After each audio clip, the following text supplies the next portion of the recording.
2030 세대이신가요? 돈은 많이 벌겠어, 마음은 먹었는데 어떤 아이템으로 시작해야 하나 고민 중이신가요? 다 필요 없고 딱 이 영상만 보시면 됩니다. 한 달에 최소 980만 원은 벌 수 있는 사업 아이템 고르는 3가지 방법, 제가 다 말씀드릴게요. 더 이상 아이템 같은 아마추어적인 고민은 안 해도 될 정도로 만들어 드리겠습니다. 저는 현재 24살에 5개의 사업을 운영하고 있습니다. 그리고 매달 5천만 원의 순수익을 벌고 있어요. 또 제 구독자 중에 오늘 다룰 얘기를 먼저 듣고 창업을 시작해서 4주 만에 1200만 원을 버신 분도 있어요. 네, 또 제가 누군지 말을 안 하면 너가 무슨 자격으로 훈수를 두냐 이런 말을 하실까봐 자기소개를 한번 해봤습니다. 돈을 벌려고 혹은 사업을 하려고 마음을 먹으면 가장 먼저 막히는 문제는 어떤 아이템으로 시작할 것인가입니다. 저도 처음에는 그랬어요. 지금 보고 계시는 분들도 그런 문제 때문에 이 영상을 클릭하셨겠죠? 긴 말 필요 없이 제가 어떤 사업을 운영하고 있는지, 그리고 어떤 방법으로 현재 하고 있는 아이템들을 고르게 됐는지 얘기해 보겠습니다. 맨날 돈 많이 벌고 싶다, 사업하고 싶다 얘기하면서 이 영상도 끝까지 안 보고 끄실 거죠? 네, 뭐 그러세요. 끝까지 보는 사람들만 정보를 얻는 거죠, 뭐. 저는 4년 전인 20살에 첫 사업을 시작했습니다. 부자가 되고 싶었어요. 그래서 사업을 하기로 결심했습니다. 시간적, 경제적 자유를 너무나도 얻고 싶었어요. 어릴 적 집이 너무 가난했었기 때문에 꼭 성공해서 부모님을 행복하게 해주고 싶었습니다. 그렇다 보니 가장 처음 맞닥뜨린 문제는 어떤 아이템으로 시작할 것인가 였습니다. 하지만 이에 대한 정보는 많지 않았어요. 유튜브를 찾아봐도, 네이버, 구글에 검색을 해봐도 다들 추상적인 얘기만 할 뿐이었습니다. 세상에 가치를 줄 수 있는 해라, 좋아하는 일을 해라 등등. 하지만 이런 얘기들은 그래서 나는 어떤 아이템을 해야 돼? 라는 질문에 대한 답을 해주지 못했습니다. 결국 저는 스스로 괜찮다고 생각한 아이디어들을 가지고 사업을 시작했습니다. 첫 번째는 샌드위치 자판기였습니다. 시간이 부족하고 간편하게 한 끼를 해결하고 싶은 직장인들을 상대로 사무실이나 지하철역에 자판기를 설치해서 샌드위치를 팔아보자라는 아이디어였습니다. 시작은 너무나도 좋았어요. 아이디어를 인정받아서 정부에서 지원금 2천만 원도 받았습니다. 하지만 사업을 시작하고 3개월 만에 코로나가 터지면서 멸망했습니다. 두 번째 아이템은 SNS 심리 상담이었습니다. 어떤 건지 감도 안 오시죠? 인스타에 업로드한 사진만을 분석해서 심리를 파악하고 개선점을 제안해주는 서비스였습니다. 참 신박하죠? 한 달 동안 마케팅 비용을 무려 80만 원이나 썼어요. 그리고 딱 3만 원을 벌었습니다. 망한 거죠. 곧바로 세 번째 사업을 시작했습니다. 이번 아이템은 로고 디자인이었습니다. 가장 평범했어요. 뭔가 특별한 게 없었습니다. 심지어 제가 이 사업을 시작하고 며칠 후에 교통사고까지 나게 됐어요. 병원에 입원을 하게 됐는데 딱 노트북 하나를 가지고 들어갔습니다. 그리고 2주 동안 책이랑 강의를 하루 6시간씩 보면서 나오는 내용은 전부 제 사업에 반영했습니다. 자영업자 네이버 카페를 하루 4시간씩 지켜보면서 댓글에 홍보도 하고 상세 페이지를 매일 3번씩 바꾸면서 제가 할 수 있는 건 전부 다 했어요. 그리고 2주 태어나는 날 저는 하루 매출 70만 원을 달성하게 됩니다. 3달이 지나고 월 매출 2,200만 원까지 달성하게 되면서 저의 인생은 바뀌게 되었어요. 여기서 멈추지 않고 디자인 사업을 통해 벌어들인 돈으로 스터디 카페 3개도 창업했습니다. 그리고 여러 분야에 지분 투자도 하게 되면서 여기까지 오게 되었어요. 여기까지가 저의 스토리입니다. 사업 아이템을 정하는 방법 감이 오시나요? 당연히 아직이겠죠. 그래서 제가 지금부터 하나하나 구체적으로 설명해 드리도록 하겠습니다. 딱 3가지입니다. 이 기준대로만 정하시면 돼요. 이른바 돌리니 아이디어 공식. 죄송합니다.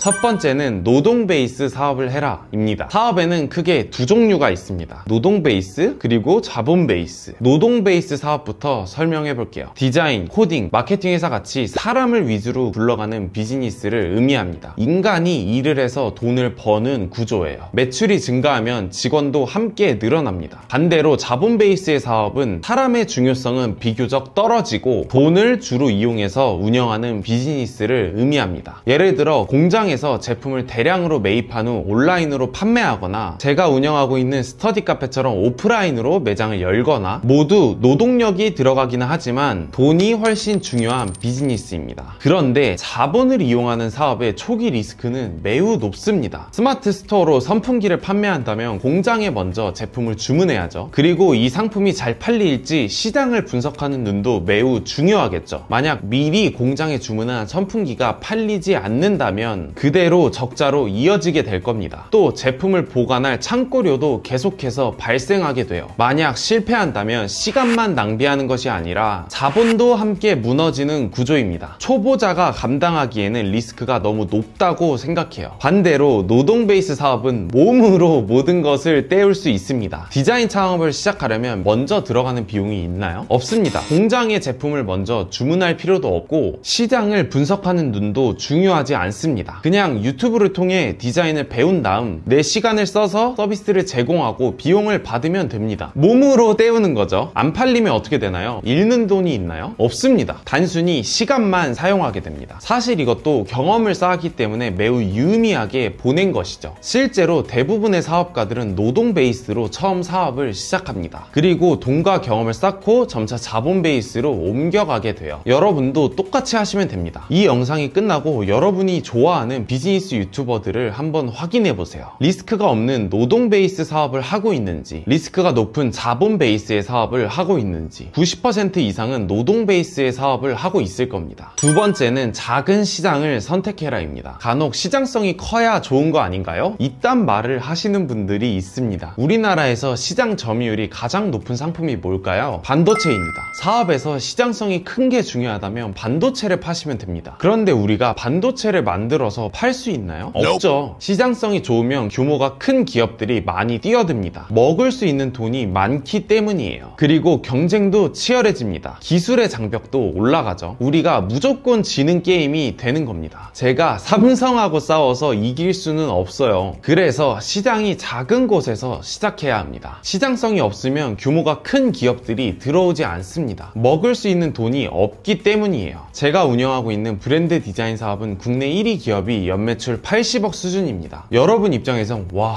커 보일 수 있지만 사실 굉장히 작은 규모예요. 삼성이 들어올까요? 절대 안 들어오죠. 삼성에게 80억? 하루가 아니라 1시간도 안 돼서 버는 돈입니다. 기회비용상 전혀 들어올 이유가 없는 것이죠. 그 시간에 반도체 하나 더 만드는 게 낫습니다. 하지만 우리에겐 어떤가요? 여전히 정말 큰 돈이죠. 바로 이 격차를 이용하는 것입니다. 작은 시장 규모에서는 작은 기업들끼리 경쟁하게 됩니다. 즉 경쟁이 상대적으로 약한 거예요. 초보자들이 수월하게 시장에 진입하기에 정말 좋은 환경인 것이죠. 그래서 우리는 작은 규모의 시장에서 사업을 시작해야 합니다. 이후 자본과 경험이 쌓이면 점점 더 넓은 시장으로 확장하는 전략을 선택해야 합니다. 실제로 이러한 환경 때문에 대기업뿐만 아니라 사업 실력이 좋은 사람조차도 작은 시장에 남아있지 않습니다. 실력만 충분하다면 똑같은 일을 해도 큰 시장에선 더 많은 돈을 벌 수 있기 때문입니다. 결국엔 실력이 없는 사람만 남게 됩니다. 우리가 비벼보기 좋죠. 저도 아직은 부족해서 작은 시장에 남아있는 겁니다. 삼성이 처음부터 반도체를 팔았나요? 아닙니다. 뭐부터 시작했죠? 설탕입니다. 당시에 국내 설탕 시장은 매우 작았어요. 직접 제조를 하는 회사조차 없었고 대부분은 수입을 해서 국내에 유통만 할 뿐이었습니다. 삼성은 작은 시장에서 설탕부터 팔면서 규모를 키우고 의류, 가전, 전자기기 등으로 더 큰 시장으로 확장하면서 지금까지 오게 된 겁니다. 국내 1위 기업인 삼성도 그렇게 했는데 반박할 사람이 있나요? 뭐 또 그런 말 하시겠죠? 삼성은 워낙 크니까 뭐 일반인한테 적용할 수 없지 않냐.